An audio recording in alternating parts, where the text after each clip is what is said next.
Olá, meus amigos, boa noite, bem-vindo a mais um Segunda com Kinoplock.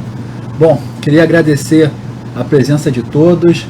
Na última semana nós não tivemos nenhum convidado, porque falamos um pouquinho do mandato, ali dos 100 dias de mandato, mas hoje voltamos a ter um convidado pra gente muito importante, um convidado diferente. A gente tinha trazido sempre um secretário, mas resolvemos mudar, resolvemos trazer alguém que tem uma história muito legal para contar, que vocês já conhecem. Acho que quem nunca viu, né, um filme desse cara aqui, que contou um pouquinho a história dele, também conta a sua visão de polícia, de Rio de Janeiro. Enfim, acho que vai ser um papo muito legal hoje. Estou aqui com meu amigo Rodrigo Pimentel. Rodrigo, obrigado aí Obrigado pelo convite, uma honra estar contigo aqui, viu? Obrigado pela presença. Acho que a gente vai debater sobre bastante coisa. Mas antes, eu acho que a gente poderia, vou deixar você dar em primeira mão aí o que nós vamos passar aqui para o nosso internauta. Pois é, Kinoplock, a gente lançou lá o Tropa de Elite 1 e 2 e as pessoas pedem o Tropa de Elite 3, infelizmente não vai ter. Mas a gente lança esse ano um filme chamado Intervenção. É na mesma linha do Tropa de Elite, fala sobre o fracasso das UPPs, de uma política de segurança pública que foi equivocada, está provado que foi equivocada. E é um filme que mostra o drama do policial, é uma narrativa, sim, uma narrativa de direita, onde o policial é vítima e não o bandido vítima, tá? Na história do cinema brasileiro, normalmente os diretores gostam do bandido vítima, né? Olha lá, aquele filme lá, Carandiru, Cidade de Deus, Pichote, Meu Nome Não é Johnny, Lula, Filho do Brasil. Normalmente os diretores colocam o bandido como vítima. Na verdade, o policial é a vítima, a sociedade é a vítima. Verdade. Então a gente vai exibir aqui, primeira mão, ninguém viu ainda, se você autorizar. Estou aqui, eu me sinto honrado de estar em primeira mão. Então vamos rodar aí um pouquinho desse filme, que é Intervenção. Intervenção, com Marcos Palmeira, Bianca Comparato, direção de Caio Cobra, roteiro meu e do Gustavo Almeida. Então vamos lá.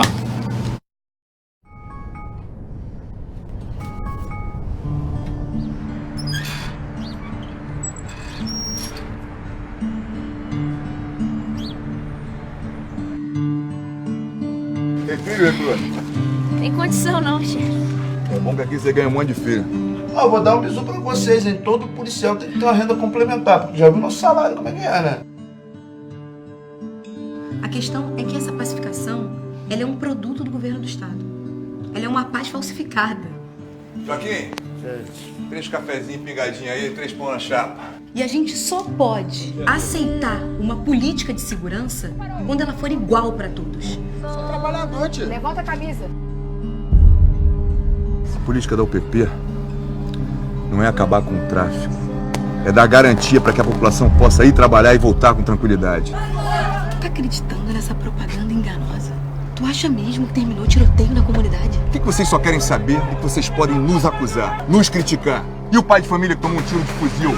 Vocês se perguntaram de onde veio aquele fuzil? Sabe o que tu não entendeu, Douglas? Isso aqui é a lei da selva, rapaz. Se eu demole, se eu não mostrar firmeza, vem o melhor. Sai dessa, irmão. Tu não nasceu pra matar pobre na favela. Não tô matando, tô protegendo. Garota, você quer me ensinar o meu trabalho? Você é uma soldada da PM. Você coloca no seu lugar. Quer que eu ligue pro comandante? A gente tá aqui para pacificar. Então deixa todo mundo em paz. Ele tem os direitos dele, não existe pena de morte no Brasil. Direito que ele tem, porra! E direito meu? E o meu direito que você não defende, porra nenhuma! Não encurrala não. Rato sem opção ataca. Esquece disso. 01, o que a gente faz se tiver confronto? Eu aconselho que não haja situação de confronto. Nessa UPP é proibido morrer! Não dá pra mim mais não, chefe. Cuida do meu filho! Eu sei que é errado, mas eu não tenho escolha. Agora vai lá e vê se tem deputado recebendo atrasado. Sabe o que é trabalhar com a cara na frente do fuzil? Às vezes eu fico pensando, quem é que tá pior? Sou eu ou sou você?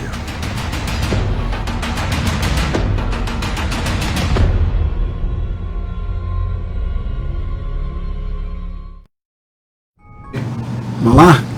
Bom, Rodrigo, fala um pouquinho aí então desse trailer que a gente acabou de assistir. É uma história do drama humano de policiais, de jovens do Rio de Janeiro que acreditaram na UPP, fizeram um concurso público, foram para as UPPs e descobriram na UPP que na verdade a UPP era mais para inglês ver mesmo, sabe? não tinha ali apoio do Estado. Não estou falando do governo atual, tá? O governo atual está olhando isso com muito carinho. Estou falando do governo passado, Sérgio Cabral, e Pezão também.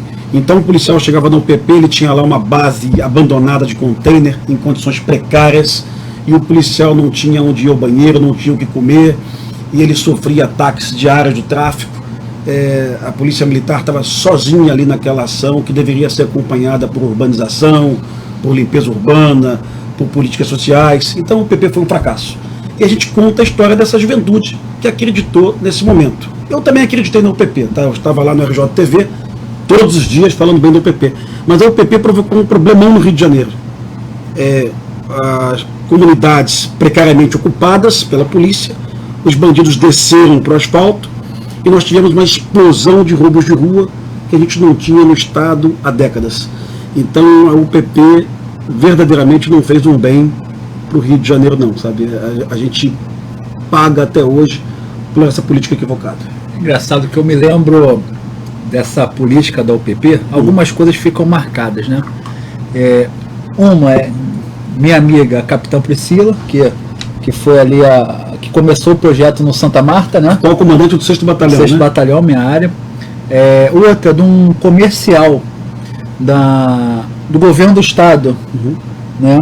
Que passava-se também no Santa Marta, e aonde mostrava de fato uma comunidade pacificada, e até um comercial comovente, né? Que dava aquela esperança, poxa, vencemos algo que porque a UPP trouxe aquela situação seguinte: eu sempre achei que era impossível combater isso, agora a gente vê que é possível. E quando você cita esse tema tem que vir as outras forças juntas, eu fui presidente da Associação de Moradores da Tijuca, e eu convivi muito perto com a UPP do Borel. Sim. Né? E eu via a UPP do Borel fazendo um trabalho que, cara, não fazia sentido nenhum a polícia fazer, né? Dando aula de reforço escolar, dando aula de música, dando aula de esportes, fazendo ali a intermediação de conflitos, mas com os conflitos mais toscos possíveis, né? E eu lembro que o mediador, né, que era um tenente, ele não podia ir de farda, porque se ele fosse de farda, iam identificar nele um policial, por mais que todo mundo soubesse que era um policial. Então ele tinha que estar ali caracterizado como as pessoas da comunidade para poder intermediar. Então assim, eu ficava pensando, caramba, mas vem cá, cadê a Secretaria de Esporte? Lógico. Cadê a Secretaria de Educação? Se o policial estava dando aula de violão, é sinal de que a educação do estado, do município não estava funcionando. Se o policial estava dando aula de jiu-jitsu, é sinal de que a Secretaria de Esporte não estava funcionando. Eu vi coisas assim, eu vi policial retirando entulho de vielas, de becos, né? Sinal de que a Colube não estava funcionando. Exato. Também. E muitos colegas da polícia aplaudiam isso, né? A polícia que faz tudo. E o Carioca não percebia o seguinte: a Priscila, por exemplo, excelente profissional, das melhores profissionais da polícia, ela tinha ao seu dispor no Santa Marta, uma comunidade com 6 mil habitantes, ela tinha ao seu dispor 130 policiais. A Priscila tinha o mesmo efetivo que o 2º Batalhão tinha para tomar conta de Botafogo, Maitá, Urca, Flamengo e um pedaço da Glória. Ora, então a Priscila estava com muito mais recursos que o batalhão. A UPP ela era inaugurada sem previsão de que se aumentasse o efetivo dos batalhões. Então os batalhões ficavam minguando, reduzindo de tamanho, policiais morrem, são expulsos, aposentam, né? E a UPP enchendo. Resultado, o bandido desceu, foi para o asfalto, e o Carioca percebeu nos últimos 8 anos uma explosão do roubo de rua. Não era sustentável. 9 mil homens na UPP seriam insuficientes para a gente ocupar milhares de favelas do Rio de Janeiro. Em algum momento deveria ter sido feito um freio de arrumação, e não foi feito, porque tinha a reeleição do Cabral, tinha a eleição do Pezão. Então vamos inaugurar mais e mais UPPs. Com que efetivo? Não tinha efetivo. Reduzir os batalhões. Resultado, a UPP nem resolvia o problema da comunidade e nem resolvia o problema de quem estava no asfalto. Hoje em dia, a única comunidade verdadeiramente pacificada no Rio de Janeiro, que não aqui, é Tavares Bastos, em função da aproximação com o BOP. O resto, nada está pacificado. Nem o Santa Marta hoje está pacificado. Eventualmente eu visito favelas que estão pacificadas e eu verifico pessoas armadas, né? É lógico, por toda cautela. Então, é fato que a UPP já deu o que tinha que dar, já deveria ser revista. Hoje o que funciona são as operações presentes, a da Tijuca, a da Lagoa, a do Meyer. O que funciona hoje, eu estou acompanhando o seu empenho, tá, nas redes sociais, de levar o Recom para a Tijuca. É o que funciona. O morador da Tijuca acordar de manhã e comprar pão e saber que não vai ser assaltado. É isso que a sociedade deseja da segurança pública. O batalhão de choque, o BOP, entrar numa favela, matar 2, 3, apreender 5 fuzis, isso em nada muda a vida do Knoploch. Isso nada muda a minha vida. Mas saber que eu posso ir na rua comprar pão e não ser assaltado, isso faz a diferença. Você não está falando, Rodrigo, assim, eu tenho... eu gosto muito de pegar os casos, os cases de sucesso e de fracasso, né? A gente está falando aqui que a UPP ela se torna um caso de fracasso. E a gente citou aqui que os policiais faziam aquele tema da aula de música e tudo mais. Então a gente chega aqui a uma conclusão que é óbvia, que polícia, né, se você for pegar ali segurança pública, você tem pré-polícia, polícia e pós-polícia. O pré-polícia antes do crime acontecer. Sim. Como fazer com que as pessoas não cometam os delitos, né? Não venham a delinquir. E assim, é uma situação que a gente vê grave, a falta de estrutura para os jovens hoje em dia, né? Não tem. Como é que você vê essa questão que a gente deixa aí o jovem, pelo menos, a um Deus dará, né? Sim. Seguramente, eu acredito na escola integral. Eu sei que é dificílimo atingir. Eu imagino hoje que a rede municipal do Rio de Janeiro tenha 700, 600 mil alunos, talvez, eu não sei bem. Eu sei que é dificílimo atingir, mas eu tenho certeza, convicção que funciona. Mas além disso, na prevenção, Knoploch, problemão do Rio de Janeiro hoje, roubo de carga, tá? O meu filme fala sobre isso. Antes da intervenção do Exército Brasileiro no Rio de Janeiro, do general Braga Neto, nós tínhamos 30 caminhões roubados do Rio de Janeiro por dia. Esse número caiu para 20, se não me engano. Então, milhares e milhares de cariocas compram diariamente mercadoria roubada. Compram proteína, leite, barbeador, sabonete, material de limpeza, compram tudo. Eletrônicos, smartphones, geladeiras. Hoje, para que eu consiga acabar com o Comando Vermelho no Rio de Janeiro, eu preciso que centenas de milhares de cariocas parem de comprar mercadoria roubada. Eu preciso que a Prefeitura do Rio de Janeiro, que o Crivella, faça o papel dele de reprimir o camelô nas calçadas, porque não existe Kit Kat a R$5, 3 unidades, tá? Concordo. Não existe. Toda vez que alguém estiver vendendo Kit Kat na tua calçada por R$5, 3 unidades, teve ali um caminhoneiro que teve uma pistola colocada na cabeça. Então todo carioca que compra Kit Kat a R$5, 3 unidades na calçada, pode ser na Candelária, pode ser aqui na Tiradentes, é um conivente, é um assassino potencial, é um sacana, é um mau caráter. Antes do Tropa de Elite 1, Knoploch, a gente dizia que o estudante da PUC que fumava maconha era o culpado pela violência do Rio de Janeiro. Hoje não mais. Hoje qualquer um que consuma mercadoria roubada está conivente com a violência na nossa cidade. Tá, aí eu te faço uma pergunta. Eu acho que todo mundo que compra, óbvio que você tem uma parcela da sociedade que é muito ignorante, não consegue fazer um trabalho de sinapse básica, mas a grande maioria que compra sabe que aquilo ali é fruto de um delito. Tá? Eu percebo que, no modo geral, o egocentrismo de se tá bom para mim, se eu tô levando vantagem, ok, não interessa, porque de alguma forma eu não sou afetado com isso. Isso numa cabeça bem mediana, mas é o que acontece muito. Bom, a repressão aos ambulantes, a gente sabe que tem que acontecer. Por um outro lado, existe também um apelo social que, olha, aquele camelô ali aquele ambulante está trabalhando, tadinho, não faça isso, né?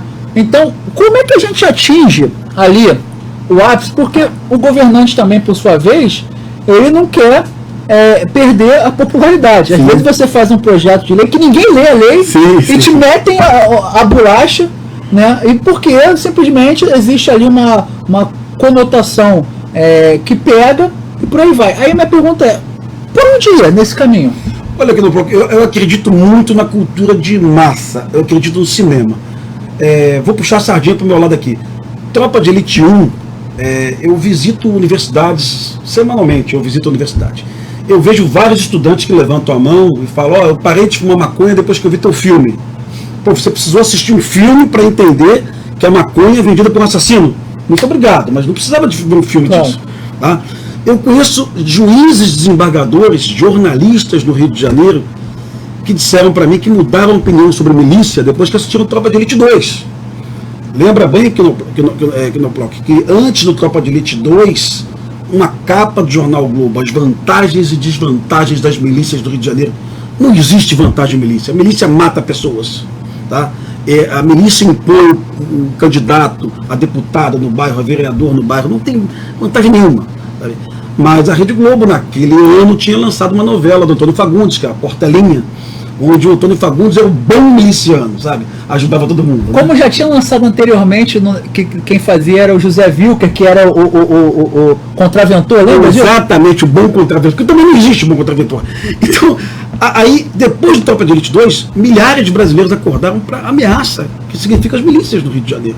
A milícia agora levantou um conjunto habitacional aqui no Rio de Janeiro. Isso é absurdo, né? Sem nenhuma fiscalização do município, um município muito ausente, mas assim, eu diria que criminosamente ausente, né? Deixar um prédio levantar em Rio das Pedras, vários prédios, sem nenhum tipo de fiscalização. Aí o carioca e o brasileiro, através do cinema, ele começa a entender, através do filme, né? Opa, isso aí está errado. Comprar mercadoria roubada, eu estou contribuindo para a minha cidade virar um caos. Né? Mas eu estou desempregado. Olha, meu amigo, que se dane, cara. Você não pode comprar iogurte roubado. Meu pai é militar, aposentado. Eu tenho 5 irmãos. Eu não tinha iogurte lá em casa toda semana. Iogurte é uma vez por mês, sabe? Quando dá para comprar, a gente comprava. Então não era normal abrir a geladeira e ter iogurte. Então a desculpa que eu vou comprar iogurte porque eu estou desempregado e o do tráfico é mais barato, ela não justifica, é crime mesmo, e o carioca e o brasileiro precisam ter noção disso. Deveríamos ter leis mais pesadas para receptação de carga, né? A Polícia Civil está com a mão amarrada, ela não consegue ela consegue instaurar o inquérito, tudo bem, relatar o inquérito, mas as condenações não são condenações razoáveis. Mas não está de mão amarrada porque seja o crime de roubo de carga seja um fenômeno muito mais aqui do estado do Rio de Janeiro que de outros entes federativos? Sim, em São Paulo tem um desenho diferente. Em São Paulo o PCC rouba eletrônicos, né? Smartphones, televisores. Aqui no Rio de Janeiro também, mas aqui você tem oportunidade, né? De oportunidade. Cerveja, carnes, iogurtes, laticínios, né? Frutas também, que no Rio de Janeiro, na verdade, se rouba tudo. E isso acaba com a rede de mercados em volta das comunidades. O morador de comunidade prefere comprar do tráfico a comprar do Presonic, do Mundial, do Guanabara. Né? É que comprar do tráfico. E isso provoca também uma inflação nos produtos do Rio. Há 2 anos eu investigava o preço do macarrão. O macarrão no Rio de Janeiro estava R$3, meio quilo, e no Vale do Paraíba estava R$1,90 o mesmo macarrão. Por causa dos impostos? Não. Em função do seguro alto, do roubo de carga. Né? Então, o carioca já tem uma cidade violenta, agora vai ficar uma cidade cara em função do roubo. O roubo de carga tem que ser enfrentado. Esse filme nosso, ele está trazendo aí o que boa parte dos cariocas não percebem, a ameaça do roubo de carga. E eu digo isso a amigos policiais. Hoje, em algumas comunidades da região do Chapadão, ali da Pavuna, as duas facções... Chapadão e Pedreira, né? As duas facções, Lagartixa, Chapadão, no entorno da Pavuna, Costa Barros como um todo, as facções já abandonaram algumas bocas de fumo. Para que vender cocaína? Que besteira vender cocaína? Vamos vender carga roubada. Só isso.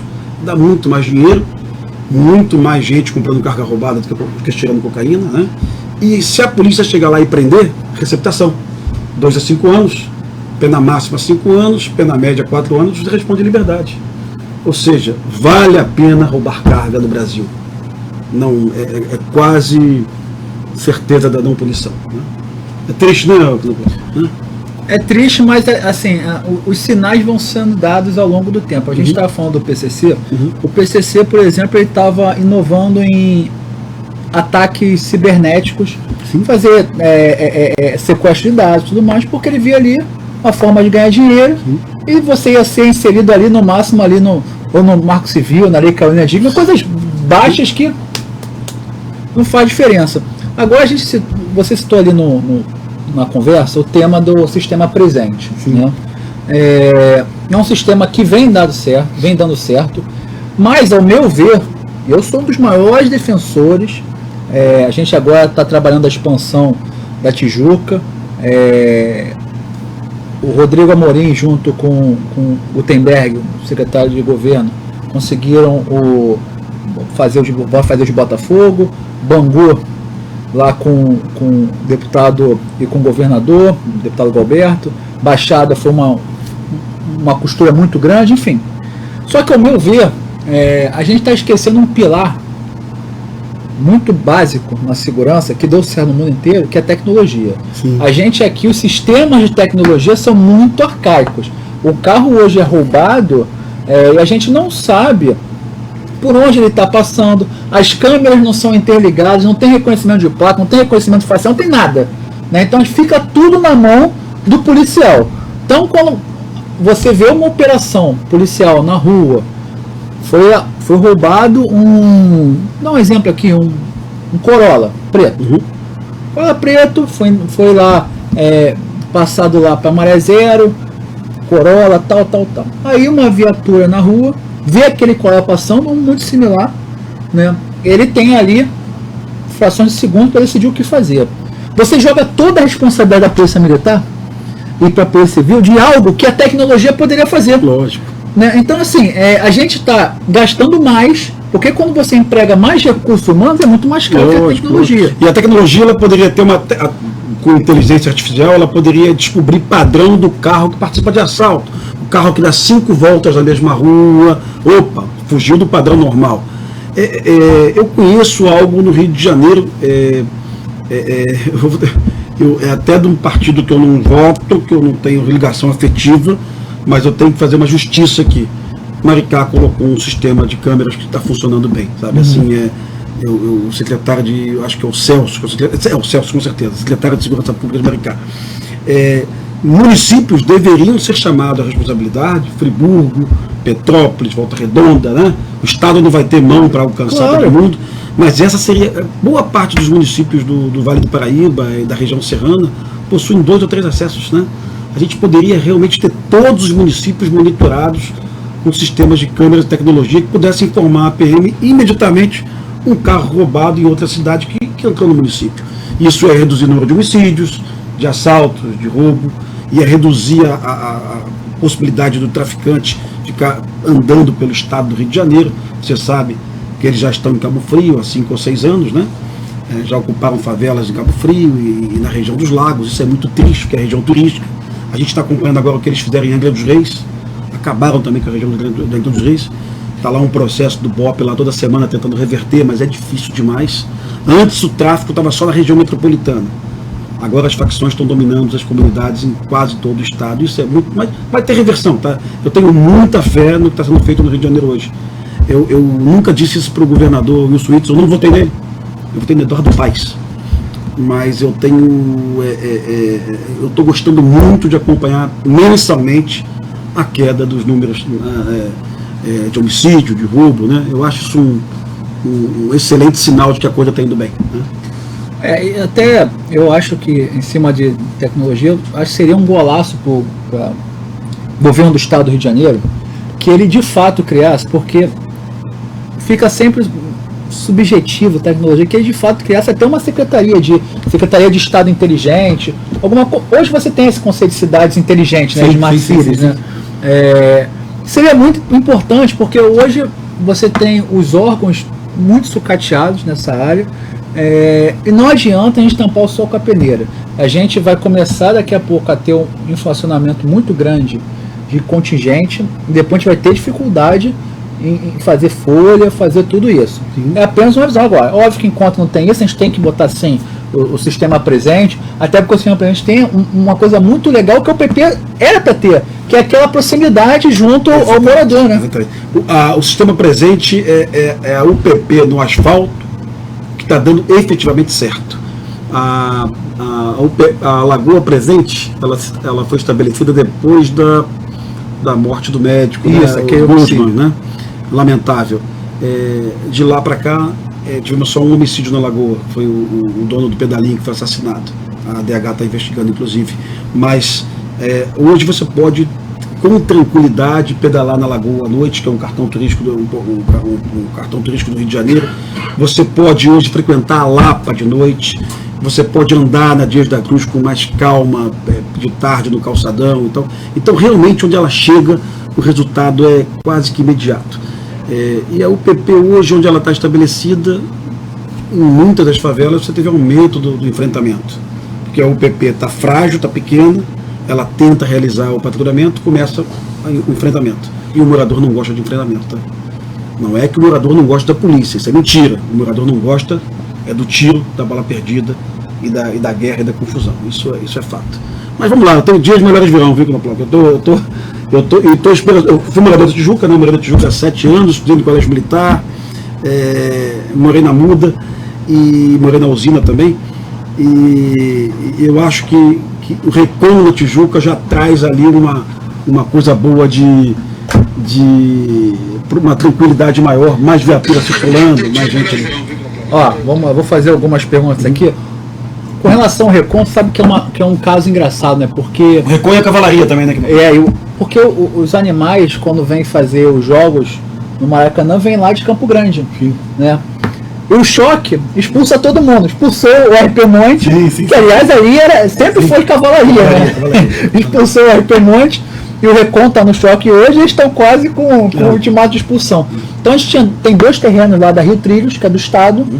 Então a gente está fazendo ali um convênio para limpar o terreno, deixar o terreno apto para uso da polícia, porque hoje está ali largado, não tem por que deixar largado. É uma área que para o Recon muito bom, porque é fácil de saída para suas ações diárias, né? É bom também para o RP Monte, porque está próximo do Maracanã, óbvio que não é o RP Monte todo, é um pedaço, mas traz uma segurança melhor para aquela região. É muito bom pro tijucano, viu, Clube? É muito bom pro tijucano. É bom, assim, e o pessoal fala, é porque você não é só porque eu moro em Tijuca, ali foi uma oportunidade realmente do local, né? Para cobrir uma área que anda muito carente, porque a Tijuca é um bairro de passagem, né? Quantas pessoas por dia pegam a Radial Oeste, pegam a Conde Bonfim, né, para subir o alto, descer e cair na Barra? Então, quando você tem um bairro que é de passagem, ali fazer a área de segurança é mais complicada, né? Sim, com certeza. E vai ser uma ajuda para a Coronel Priscila ali, ela deve estar muito satisfeita com isso. Tá. Mais policiais circulando na área do batalhão dela. isso ela percebe quase que imediatamente, ela vai perceber a queda do número de roubos na região. Isso é muito bom para todo mundo. Vamos lá, deixa eu pegar aqui as perguntas. Beleza. Marcelo Araújo, por que a PEMERG não inaugura um batalhão feito o BP Raio do Ceará, aqui na Tijuca ou em outro lugar, onde usa somente motos? Eles são mais rápidos para a locomoção. O que o senhor acha? Excelente pergunta do Marcelo. Eu fui a Paris há 2 anos, a polícia de Paris estava só na região metropolitana com 500 motos. Ela conseguia chegar em qualquer ocorrência. Fui em Medellín, a mesma coisa, eu fui também em Bogotá. O policiamento, o atendimento à população é com moto, a viatura só vem se for alguma prisão realizada, né, que ela vai conduzir o preso. Então a velocidade de resposta é muito rápida.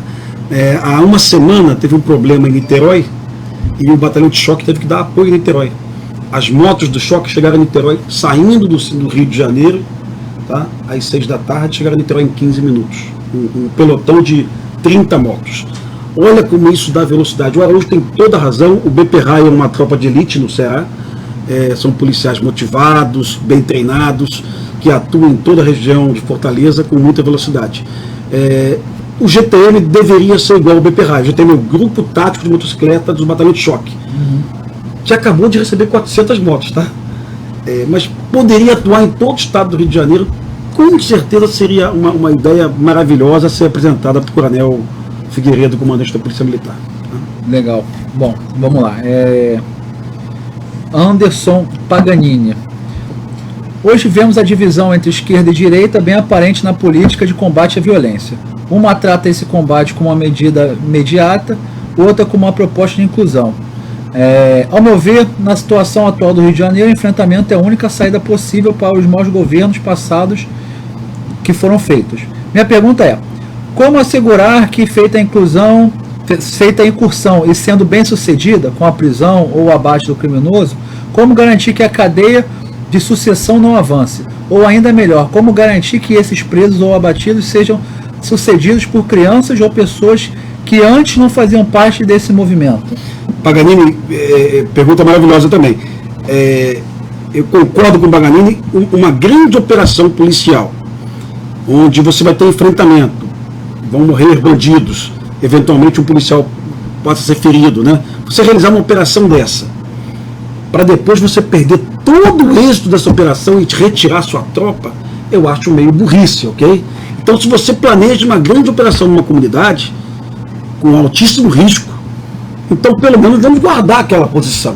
Isso era o PP. Uma operação no complexo do Chapadão hoje, envolvendo 200 policiais, para recuperar 10 carros roubados, bala perdida. A polícia vai entrar, vai sair, no dia seguinte tudo vai começar tudo de novo. E o morador vai falar, pô, então quer dizer que todo aquele esforço foi para nada? O morador começa a questionar. O helicóptero da polícia sobrevoando, a bala perdida, o filho que não teve aula no CIEP porque a aula foi cancelada. Eu acho realmente que uma grande operação policial, ela só se justifica se acompanhada de uma estratégia de ocupação. Ah, mas não tem recurso para isso. Então vamos pensar outras formas de enfrentar o crime. Vamos tentar pegar o fuzil na rodovia, pedir para a Polícia Rodoviária Federal aumentar o efetivo no Rio de Janeiro, porque o efetivo da PRF é muito pequeno. O deputado federal, meu amigo Daniel Silveira, está empenhado aí em chamar mais concursados da PRF, né? Teu amigo também, né? Daniel de Petrópolis, ele foi policial militar também, é policial militar. Mas o efetivo da PRF no Rio de Janeiro é mínimo. Toda vez que a PRF aumenta o efetivo no Rio, as apreensões de armas na Dutra começam a aumentar, ou seja, existe uma necessidade de aumento de efetivo. E a gente fica refém do único remédio que a gente conhece, Operação Policial em Favela. Operação Policial em Favela. Esse remédio, se funcionasse, Paganini, já teria funcionado em 20 anos. O BOP realiza a operação todos os dias o BOP mata bandidos, o Choque também, o 9º Batalhão, 41, a Polícia Civil. Infelizmente isso não está funcionando. Essa repressão tem que continuar existindo? Sim, mas acompanhado de outras estratégias mais inteligentes. Tu sabe que a crise financeira no Brasil, no modo geral, ela traz alguns indicadores. Um deles mais interessante é que o traficante, né, que era narcotraficante, né, ele se arrebentou porque as pessoas não tinham dinheiro para comprar droga. Pronto. Então, o tráfico por si só tomou um baque igual a todos os mercados no Brasil, pelo simples fato de não ter dinheiro, acabou. A queda do consumo de cerveja no Brasil também. Exato. E aí começa esse tema aumenta esse tema de roubo de carga, né? Então a gente vê o seguinte, qual é a lição aprendida disso? É que quando você sufoca, de fato, o poder monetário da coisa, ela tende a cair. Sim, né? sim, então sim. A Polícia Civil fez agora a primeira delegacia de lavagem de dinheiro, que eu acho sensacional a ideia. Acho, óbvio, que aí eu odeio ser polissólogo. Eu falo isso aqui na LERJ, né? Quando eu vejo projetos, projeto para o fim da UPP, eu até sou a favor do fim da UPP, mas eu não acho que é o parlamento que tem que fazer isso. Sim, eu acho que a polícia tem que chegar e falar, olha, não dá mais, a gente vai tirar isso, vai fazer isso. Né? Mas eu odeio ser polissólogo. Agora, para mim fica muito claro que algumas operações acabam tendo que acontecer por uma resposta ali à sociedade naquele momento. Sim. Por exemplo, quando o Globocop mostra num helicóptero uma carga sendo ali abastecendo uma comunidade, ou diversos carros, automaticamente a polícia tem que fazer algo para não ser uma prevaricação. Sim. Então ela vai lá, já acaba tendo o confronto, e quando tem um confronto eu lamento pelas pessoas de bem que morrem e solto fogos quando um vagabundo daquele morre. Mas também de fato a gente tem essa situação que quantos anos a gente tem o confronto de fato tem que começar a ver se só ele. Eu acho que ele também tem que ser um mecanismo, não só ele. Sim, no primeiro momento eu tenho que tirar o traficante armado do beco, não tem jeito. Para que eu possa implementar uma ação social, para que eu possa realizar investigações da Polícia Civil, para tudo isso eu preciso tirar aquele bandido dali. Eu fiz tem um projeto de lei que está tramitando, de minha autoria, que é o seguinte: autoriza o Estado do Rio de Janeiro a pagar uma recompensa para o policial, independente qual foi o fim daquela ação. Pagar uma recompensa policial por fuzil apreendido. Nós sabemos hoje que tem operações policiais que muitas vezes apreende fuzil e uma parte do fuzil é repassado para outra facção criminosa. Sim. Isso é um fato. Eu sou um dos grandes amigos da polícia, mas a gente tem que reconhecer que existe sim alguns maus policiais que fazem isso. Sim, Acabou. sim. Então assim, sem ter a hipocrisia, como é que se regula mercado? Se regula mercado da forma simples. Quem dá mais fica com aquilo ali, né? Então, se um tráfico hoje, uma facção paga 30, eu acho que o Estado tem que pagar 40 por um fuzil apreendido. Aqui, ó. Toma aqui no teu RG, vai vir no teu soldo. Se você estava com a patão, você divide ali entre eles. E aí você começa primeiro a não valer mais a pena a ter esse conceito de corrupção. E 2, você passa a começar a tirar os fuzis da rua, porque eu acho que hoje um dos grandes males da criminalidade são os fuzis, que são armas usadas para a defesa coletiva e não defesa individual. Muitos vão falar: mas você tá maluco? Você vai dar uma recompensa para alguém que já recebe para fazer o trabalho? O garçom também recebe para servir, mesmo assim você dá do jeito. Lógico. O cara comercial também recebe, mesmo assim recebe a comissão. Sim. Como é que tu vê essa situação de a gente gerar mais benefícios, né? São poucos hoje, mas mais benefícios para a polícia exercer o seu papel mais motivado e tudo mais? Como é que você vê isso? Olha, eu acho isso bem interessante. Lá no BOP eu realizei ao longo da minha carreira a apreensão de alguns fuzis, tá? Talvez uns 10 ou 15, talvez, ao longo da minha carreira no BOP. Fiquei 7 anos no BOP. Mas eu gostaria muito de ser bonificado, porque tirar um fuzil da favela não é fácil. Chegar lá no beco à noite, debaixo de tiro, motivar esse policial é uma excelente ideia. Tínhamos no Rio de Janeiro na década passada Faroeste, né? A gratificação Faroeste. Inclusive eu ganhei a pecúnia do governo do Marcelo Alencar. Mas essa gratificação você ganhava uma vez, implantava no teu soldo e você não era estimulado a fazer novamente, porque tinha um limite, tinha um teto. Uhum. Mas se você fizer isso gradualmente, eu acho que não precisa ser 30 mil nem 20 mil. É um modo simbólico, eu acho que eu quebraria o governo. Eu acho que se fosse R$1.500, R$2.000, já seria bem interessante. O policial ia se sentir muito mais valorizado, ia fazer muito bem para ele, estimulado, e não ia ter, a gente chama de gol de mão, tá? O policial não ia forjar uma ocorrência, porque o fuzil é muito mais caro que isso. Então, se eu coloco no mesmo valor, o policial talvez, por mal policial, tá? Talvez pudesse arrumar um fuzil velho para colocar, tá? Mas eu acho bem interessante. Isso vai à votação quando aqui do bloco? Quando é que vai ser? Está tramitando, a gente sabe que aqui as coisas não são tão rápidas. Mas tem um valor específico já, o valor do prêmio? Não, na verdade autoriza o Estado a recompensar. Qual é o valor? Cabe aí o Poder Executivo definir qual vai ser, qual serão os valores, qual será a forma que ele vai bonificar. Mas eu acho que a gente precisa de fato criar essa, porque, como você disse, não é fácil tirar um fuzil da rua. Eu tenho um grande amigo meu que é o General Marco Aurélio, que foi diretor de operações do Rio 2016, foi o comandante daquela operação que teve em 92 lá do Exército, aqui no Rio. Sim. E ele fala que o grande problema hoje da criminalidade é o fuzil. Pronto. Não tirar o fuzil da rua, a gente não consegue evoluir para lugar nenhum. O que tornou a favela inexpugnável à polícia foi justamente o fuzil. Antes do revólver, o bandido conseguia fazer um perímetro ali de proteção de 30 metros, 40 metros. Com o fuzil ele faz 600, 700 metros. Né? Então ele consegue, a partir do Borel, ele consegue atacar uma viatura da PM ali na São Miguel, dando um exemplo de Tijuca. Né? Então isso torna muito difícil a operação policial.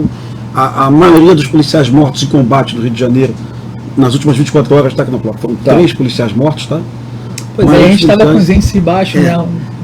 Realmente esses últimos... Eu entendo que a atual gestão está muito no enfrentamento, porque era necessário. Os bandidos já estavam tomando as vias expressas, já estavam se assanhando para outros bairros. Então, esse primeiro momento, eu entendo que, além do discurso do governador, de que ele foi eleito para isso mesmo, né? É isso. Quem votou no Wilson votou para isso. Sabia que era isso, né?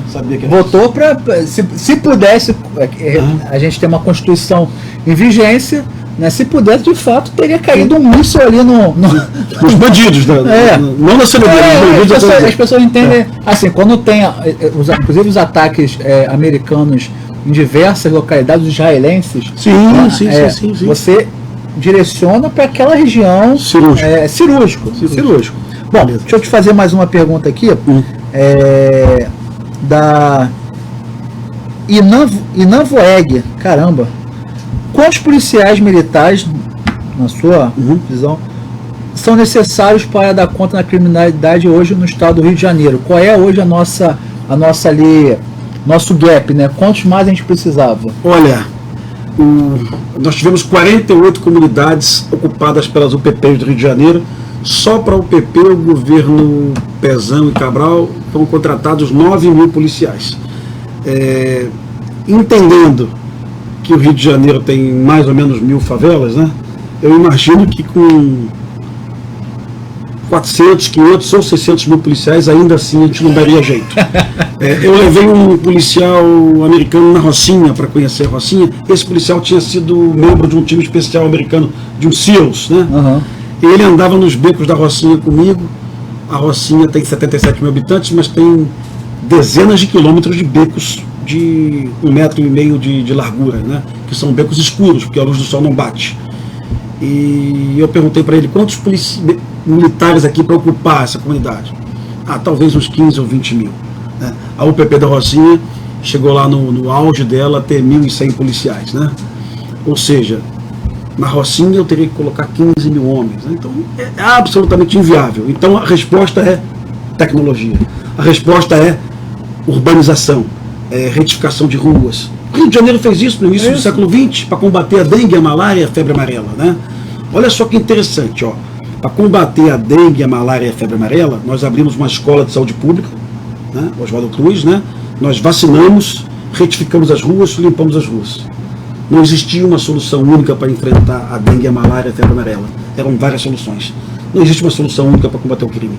São várias soluções. É a tecnologia, a escola integral, é a lei mais pesada, é o BOP, é o choque na operação, matando o bandido mesmo, eventualmente, caso necessário, a sociedade mobilizada para não comprar carga roubada, a produção de bons filmes para gerar cultura de massa, para o camarada entender que não vale a pena fumar maconha. Eu digo para todo amigo meu, eu tenho amigo maconheiro também, está aqui no bloco, tem amigo maconheiro, pô, né? Estudei na UERJ, como é que eu não tenho amigo maconheiro? Então, assim, um dia eu vou falar dessa porra.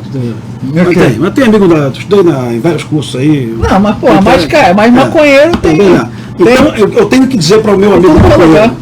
Eu tenho que dizer para o meu amigo maconheiro. Se tiver outro, não é o Rodrigo Amorim, não. Quem vai... Eu tenho que dizer para o meu amigo maconheiro: não existe maconha no Rio de Janeiro que não seja vendida por assassino, porra! Maconha hidropônica, eu nunca vi. Toda maconha hidropônica. Um cara que está com a arma na mão. Então, assim, quem vende maconha mata seres humanos. Quem fuma maconha ajuda a matar seres humanos e ponto final. Não começa com relativização, não tem como relativizar isso. Quem fuma maconha mata pessoas. Quem cheira cocaína mata pessoas. Quem compra Kit Kat no sinal por R$3, 5 unidades, mata pessoas. Quem fuma cigarro paraguaio por R$2,20, o tal do gift, mata pessoas. Porque quem importa o cigarro paraguaio para o Rio de Janeiro é o Comando Vermelho, porra. É isso. Né? Então quer fumar, vai lá e fuma o cigarro Souza Cruz, porra. Mas vai fumar o gift? Não. O gift é importado pelo Comando Vermelho, porra. Em São Paulo é importado pelo PCC. Né? Acha um cigarro Souza Cruz numa favela do Rio de Janeiro hoje. Não pode, é proibido. É proibido. Né?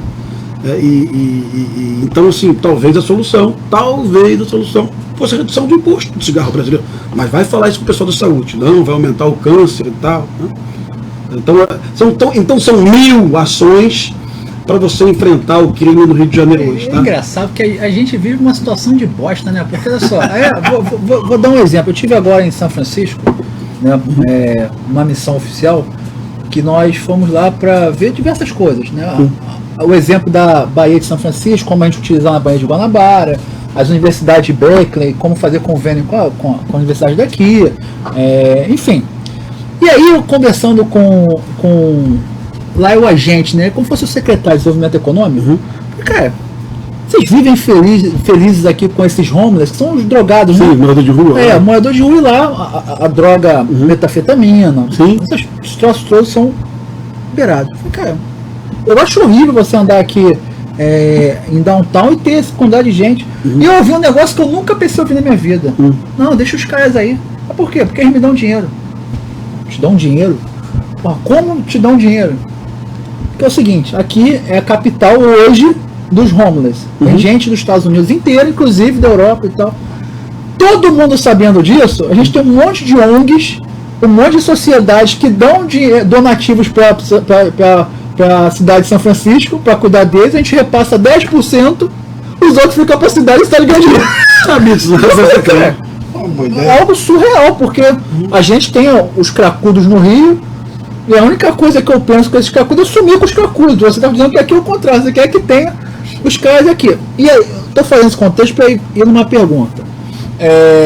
A gente tem uma política de proibição de drogas que eu sou a favor. Eu acho que você liberar as drogas, por mais que você talvez tenha uma diminuição de criminalidade, você vai ter uma destruição em massa de famílias. Isso eu não tem nada pior para uma mãe, para um pai, do que saber que teu filho está numa situação que talvez não tenha volta. A gente sabe que o crack, inclusive, faz muito isso. Como é que é a sua visão aí nesse tema do combate às drogas? Como é que você vê isso tudo? Olha, eu odeio o maconheiro e eu odeio o cara que cheira cocaína. Mas eu sou absolutamente favorável à legalização. Né? Por princípios, pelo que eu vi ao longo da minha vida, por entender ao longo da minha vida que a pior droga é o álcool mesmo, sabe? Então, mas assim, eu sou aberto muito ao debate, eu gosto de ouvir experiências. Quando eu falo isso, quem me ataca normalmente é a mãe. Você não sabe o que é teu filho maconheiro. O cara acorda às 3 da tarde, come a geladeira inteira, tira 0 na prova, não vai procurar emprego. Então a própria mãe vai lá e se opõe ao meu argumento. Mas eu ainda sou favorável. Participei de passeatas mas você vota em Bolsonaro e participa de passeatas? Sim. Sabe, eu sou a favor do aumento das penas, eu sou a favor de prender o usuário de maconha, mas eu sou a favor também da legalização. Mas é algo que eu vou ter que acompanhar com calma. Na verdade, você é favorável? Você é contra aquele usuário que financia o tráfico. Exatamente. Todavia, você é favorável se ele não utilizasse o dinheiro dele para se matar, não para matar outros. Exatamente isso. Esse é exatamente o entendimento. E agora eu tenho que acompanhar direitinho o que está acontecendo no Colorado, no Uruguai. Eu tenho que acompanhar e buscar. Eu sei o que acontece lá, talvez não aconteça aqui. A gente tem que entender bem. Pô, mas eu acho um inferno tu chegar na Califórnia e ter aquela cambada de maconheiro, aquele cheiro insuportável, ficar o dia inteiro se drogando com Novaldina, com dipirona, porque a cabeça dói de tanto. E você é o usuário refém, né? O cara tá usando, você acaba inalando aquilo. Eu imagino o drama de um pai também. Até na pizza, cara. Vende a porra da maconha na pizza, se você demora, você chapa com a pizza. Eu imagino o drama de um pai que tem um filho vagabundo em casa, que se acabou na maconha, que fuma maconha 6, 7 vezes ao dia. Então, eu não sei se isso é exceção ou se isso é regra, mas eu já conheço gente que fuma maconha uma vez por semana. Então, assim, só nos jogos do Vasco. Que maldade. Mas assim, eu já conheci isso, mas como eu tenho uma ideia de acreditar no libertário, gosto de pesquisar, o que foi Al Capone com álcool em Chicago.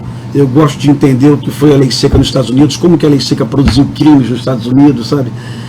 Hoje um amigo perguntou para mim, então você é a favor do cassino no Brasil? Olha, o cassino em Las Vegas deu muito certo. Gerou empregos, riqueza, atividade econômica, turismo. O cassino Atlantic City deu tudo errado. Gerou prostituição, homicídio, máfias, gangsters. Né? Então, olha só, no mesmo país, o cassino deu certo aqui e deu errado aqui. Aqui o cassino gera riqueza e emprego. Aqui gerou declínio econômico. Mas aí tem um negócio interessante, que Atlantic City gerou essa criminalidade. Em Las Vegas, os criminosos que geraram o cassino, porque Las Vegas foi feito disso, né? Aquela banda podre que veio do meio ali dos Estados Unidos, do oeste, joga ali no deserto, meu irmão, toma essa terra aí, os caras fizeram aquela maravilha. Exatamente. Eu sou muito a favor dos jogos, tá? Jogos de apostas.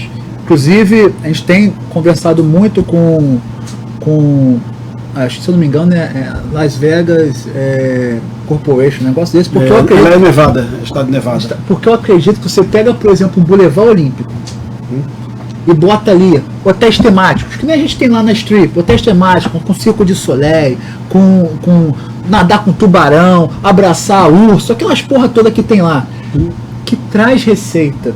E aí você bota o jogo, e aí eu acho até que o poder público, o governo, o Congresso Nacional poderia até criar uma nova tributação só para os jogos. Olha, essa tributação aqui vai ser voltada para segurança pública e saúde e educação, ponto.